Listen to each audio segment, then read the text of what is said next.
looking at your dynamism, looking at the fact that you studied history at the level of undergraduate, and we have seen that our youngsters out there, their mindset are not mostly the African mindset. And how do you think that history can help young Cameroonians not to decolonize their mind, to make their minds reason concretely to solve African problems and African realities? Looking at your milestones, like what prompted you to do history, how do you think that Africans can emerge by thinking their own way to solve their own problems? That is the only one way. That is getting to our roots, our African roots. Our African roots are such that it gives you an idea how to survive in society. Yeah, the approach in Africa with respect to education was informal. Of course, it was both formal and informal. And within society, it helped to train young men and women to get into certain rules that were important. Now, because of Western education, we have moved from that African-centeredness to Western-centeredness. But within these structures as exist, we can make the curriculum such that it integrates African values, African manners, African culture, African politics, African way of life, African religion. Why not? That's good. In that way, we can begin to situate Africa vis-a-vis other cultures instead of trying to imbibe or copy what comes from the West and America. Are we saying that, sir, when we look at the period of slave trade, are we saying that Africans would have been better off developed by Europe if people were not taken from Africa to be seen as to contribute to their nation building in terms of manpower? That is exactly what I'm saying. Africa before the intervention of the white man, Europeans, Africa was there was a high level of development. We have states in Africa, very renowned. There was nation building that was going on. Okay? And the process of slavery and of course colonialism just interrupted the process of nation building in Africa, indigenous nation building. Okay?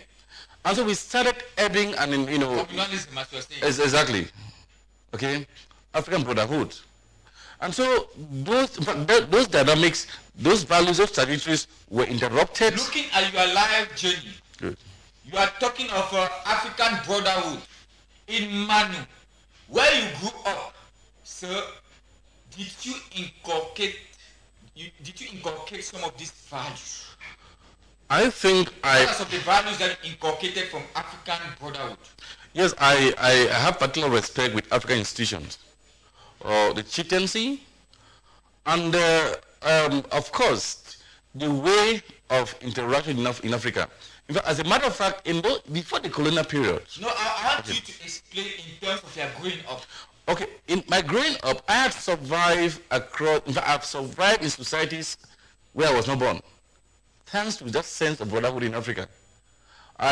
From my division, I moved to Faku division. What were some of the elements of brotherhood that is being bestowed in the enculturation of cultural values that you gain in Manu that help you in your childhood to university life? Good. The respect for life. You don't take away life. Life is so sacred in Africa so that you are not supposed to take somebody's life like that. It's African. Okay? You have to be each other's keeper. You can move to another village, you don't have a brother there, but you'll be given a house to sleep and food. Those are values that you don't see in the West. Okay? So you grew up in what some aspects you were trained to have human dignity. Of course. Respect for how life. Have you been able to live with human dignity and share among others? Well, I see myself as part of society, and I know that I can't survive without society. And as such, I have to approach those I come across knowing that they have the right to exist, and we should share ideas. I mean, in property, I don't look at life from a very myopic point of view.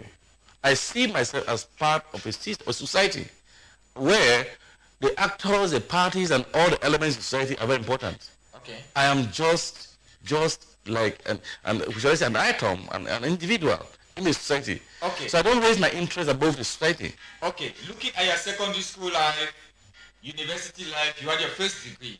After your first degree, did you just immediately go to the university for your master's degree? After my first degree, I spent some years. I turned around. I tried a concours. I wrote an exam. Did you pass? Unfortunately, I didn't succeed. And I told my father that that's the last concours I'm writing in Cameroon. That was the first and the last. My father wanted me to go to ENS. I told him that no, if I have to teach, I will teach better in the university. So you had that. Which means, yes. So which you means, okay, you didn't know that you could still go to ENS and still become a university teacher? Yeah, at the time I told my father that if I have to go to ENS, I thought that when you go there you mean secondary school. But I told him that no, I would not like to teach in secondary school. I'm looking at the university system. And that requires me to do a master's degree and perhaps, of course, a PhD. It took some time before my father understood what I was trying to say. Wow. Yeah, when he understood, he asked me, I went to Nigeria. When I failed ENAM, I took 2 years to convince my father that I want to go to Nigeria and read. In Nigeria, I wanted to move away from history, later from history. I wanted to read peace and conflict studies. So I went to Ibadan and Ibadan University. University of Brotherhood. I went there, got a... What year? That was a thing in 2002 or 2003. Okay. Yeah, I went there and applied to read peace and conflict studies. It was a new program that was just, just started in Ibadan. And then, unfortunately, I was admitted, but to read public policy, something like that, yes. Exactly. Yes, at the time, I didn't know anything about public policy. I said, no, I cannot take that offer. I wanted to read peace and conflict studies. So I did not accept the offer. The year after, I went and I applied again. They gave me a different program. I was disturbed. So when I went and met the person in charge of the program Peace and Conflict Studies. You never gave up? I never gave up, yes. When I went and met the person in charge of the program Peace and Conflict Studies, and I asked why I applied for this, but if I give me why. The man told me that that program is a new program, and so there is a lot of competition for that, into that. And so, and then the space was limited since they had to deal with manpower and the infrastructure. I said, okay, and that is why I left Ibadan and I came to Calabar. While I was there, I didn't give up about my interest to go to university. Well, I picked a job in Calabar. What were you doing by then? Yeah, I was working with Adobe Enterprise. What's Adobe Enterprise? Adobe, they have a transport section. In fact, I've done things there. I had even worked.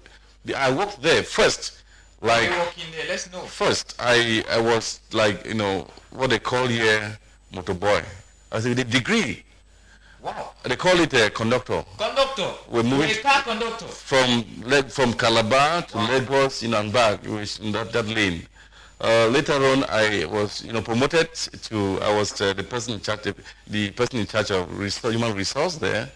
As a young man, so I kept aside school for because I was making some money. And then the challenge there was that I had to pay school fees as a foreign student. It was very high for me. My father couldn't afford. So I worked for about 2 years plus 3 years. My father became worried that Ernest, you didn't go to Nigeria to work, you went to study. And so if you're not in school, then come back to Cameroon. So there was that pressure of my father that he didn't send me there to go and be working. I should go to school. I resisted for about 3 years. However, I thought that no, what this man is saying is correct. I should go to school. In fact, let me come back to Cameroon and continue. Since it's challenging there because of school fees. I had to pay, I had to go there as a foreign student. Exactly. No, so when I came back to Cameroon in 2000, in fact, I think I first of all came back, bought a form, applied to read a master's, back to history. Yes. I went back to Nigeria. A friend informed me, wrote to me that I have been, admitted to read MA program in history. And so I resigned from Adobe Enterprise and came back to Cameroon in 2004. I did that program. I defended in 2006. Where? Here in Buea? Yeah, in UB. Buea University. Yes. I had my second degree in 2006. Thereafter, I started teaching. We'll come there. Good. Let's reckon his life story. That's very interesting. From a car conductor, when he had his advanced levels, first degree, he went to do his master's degree in Nigeria. Yeah. It was so difficult financially. Good. From a car conductor, because life was not easy with him, he never gave up. So in life, Exactly. we should never give up. Exactly. From a car conductor to a university done today, what were your experiences and challenges in Nigeria? Well, in Nigeria, I had a lot of challenges. First, I couldn't speak Pidgin the way Nigerians speak. And of course, I spoke throughout in English. And where I was working, I was very small at the time. So when I was promoted to the level of the person in charge of personnel at Adobe Enterprise, sometimes the big people, they will not respect me because I was a small man at the time. However, I had to impose myself in the enterprise, in the company, and I worked there until when I decided to resign and to come back to Cameroon to pursue my master's degree in history. The challenge also was that I was trying to kind of save at the time, save so that I can now contribute towards my own education. And so while in Adobe, I opened an account in this bank, Union Bank. Exactly. And so it helped me when I came back to Cameroon. Yes, it helped me to some extent to meet up with the challenges here when I came to the masters. So advise our Cameroonian youth. Yes. That life is not a bed of roses from your experiences. Good.